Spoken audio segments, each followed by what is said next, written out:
नमस्कार,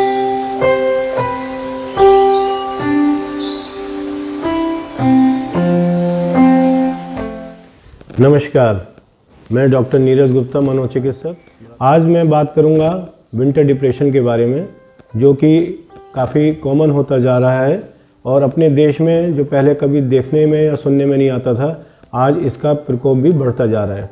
उसकी वजह पर्यावरण से भी संबंधित है कि हमारा मौसम चेंज होता जा रहा है। विंटर में आजकल सन एक्सपोजर बहुत कम हो गया है, पोल्यूशन के कारण कोहरा ज़्यादा बढ़ जाता है, स्मॉग रहता है और लोगों की लाइफस्टाइल में परिवर्तन आ जाने के कारण जो सुबह को जल्दी उठ जाते थे, सूर्य नमस्कार करते थे, व्यायाम करते थे, आज दिन में सोते हैं, रात में जगते हैं कि जो प्रक्रिया हमारी यंग जनरेशन में आ गई है ना, एडोलेसेंट्स और यंग पीपल इस तरह का बर्ताव रखने लगे हैं, तो उस वजह से भी विंटर डिप्रेशन अब देखने में आने लगा है।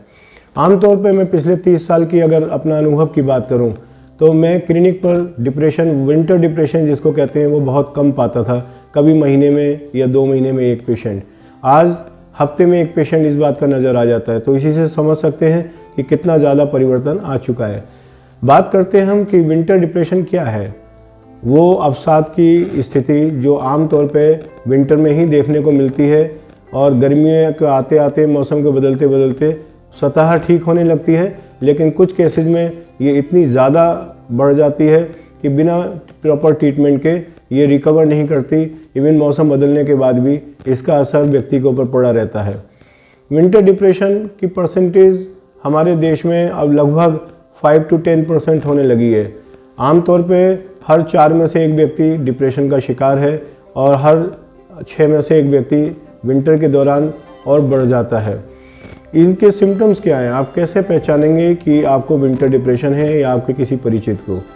लोगों का मन उदास रहना, किसी काम में इच्छा न करना, लोगों से मिलने जुलने का मन न करना, कार्य की क्षमता कम हो जाना, नींद का डिस्टर्ब हो जाना, आमतौर पर दिन में नींद सी आते रहना या शिथिल फील करना या थकान फील करना और रात में नींद का कम आना, भूख का कम लगना या कभी कभी भूख का इतना ज़्यादा बढ़ जाना कि खाते कार्बोहाइड्रेट की क्रेविंग हो जाना, मिठाई का खाने की इच्छा बढ़ जाना, इस तरह की प्रॉब्लम। कभी कभी अवसाद इतना बढ़ जाता है कि ये इच्छा करने लगती है कि जैसे जीवन बेउद्देश्य है, इसका कोई अर्थ नहीं है, आत्महत्या जैसे विचार आपके ऊपर हावी होने लगते हैं।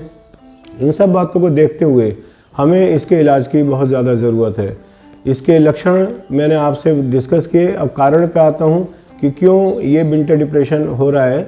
देखिए, इस विंटर डिप्रेशन का जो सबसे इम्पोर्टेंट रीज़न है वो है सर्केडियन रिदम का डिस्टर्ब हो जाना। यानी हमारी जो बायोलॉजिकल क्लॉक है वो हमारे सन के डे एंड नाइट साइकिल के साथ जुड़ी हुई है।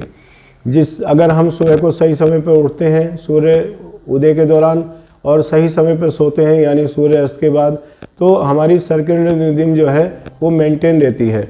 सर्केडियन रिदम हमारे शरीर के अंदर हार्मोन्स को रिलीज़ करने का और जो एंजाइम्स हैं उनके सीक्रेट होने के टाइम को नियंत्रित करती है। ख़ास तौर पे ब्रेन के अंदर, ब्रेन में एक पीनियल ग्लैंड होती है जिसके अंदर मेलाटोनिन का निर्माण होता है, जो कि sun exposure, early morning sun exposure से होता है। उसके अलावा विटामिन डी का निर्माण होता है हमारे शरीर के अंदर, वो लेट मॉर्निंग के सन एक्सपोजर से होता है। यानी कि हमें अर्ली मॉर्निंग से लेकर लेट मॉर्निंग तक के सन एक्सपोजर की ज़रूरत होती है। ये मेलाटोनिन की कमी हमारे ब्रेन के अंदर सीरोटोनिन नाम के तत्व को कम कर देती है। इससे क्या नुकसान होते हैं? एक तो सर्केडियन रिदम डिस्टर्ब हो जाने से दिन में नींद का ज़्यादा आना और रात में नींद का कम हो जाना, कार्य क्षमता पे फर्क पड़ना, और सीरोटोनिन के निर्माण के कम हो जाने से हमारे मूड का डाउन हो जाना, यानी उदास फील करना, घबराहट फील करना, चिड़चिड़ाहट फील करना, आत्मघाती विचार मन में आने लगना। तो ये सब चीज़ें कैसे कवर हो सकती हैं?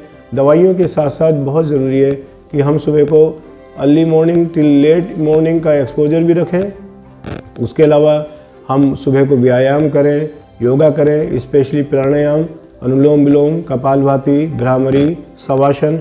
ये हमारे progressive muscle relaxation therapy, deep breathing exercise, ये सब हमारे शरीर को रिलैक्स करने का, मन को रिलैक्स करने का अच्छा उपाय होती हैं। उसके अलावा हमें ये ध्यान रखना चाहिए कि पौष्टिक आहार का प्रयोग ज़्यादा करें, पानी खूब ज़्यादा पिएं, 12-15 गिलास रोज़ का पानी पिएं। हरी सब्जियां, दूध, दही, फल, सलाद, ये इन सब का प्रयोग ज़्यादा करें। जो जंक फूड है, फास्ट फूड है, वो या तो बिल्कुल ही ख़त्म करें या मिनिमम जितना पॉसिबल हो उतना इस्तेमाल करें केवल स्वाद के लिए। अब सवाल आता है, क्या ट्रीटमेंट में दवाइयों की भी ज़रूरत होती है? अगर mild to moderate winter depression है तो जो मैंने उपाय बताया आपको, उनका प्रयोग करने से ही आपका डिप्रेशन दूर होने में मदद मिल जाती है। लेकिन अगर काफ़ी सीवियर है, काफ़ी सीवियर की परिभाषा क्या है? जब आत्मघाती विचार दिमाग में आने लगें, जीवन निरर्थक नज़र आने लगे, काम धंधा बिल्कुल छोड़ के आप पड़ जाते हैं बिस्तर पे, तो डेफिनेटली है कि ऐसे में आपको एंटी डिप्रेसेंट दवाइयाँ लेने में कोई चूक नहीं करनी चाहिए। साइकेट्रिस्ट से मिलें और प्रॉपर अपना साइकोलॉजिस्ट से मिलके काउंसलिंग और साइकेट्रिस्ट से मिलके अपना ट्रीटमेंट के लिए आगे बढ़ें। ये 100% ट्रीटेबल इलनेस है, इसलिए इसका इलाज लेने में कतई शर्मिंदगी फील ना करें। धन्यवाद।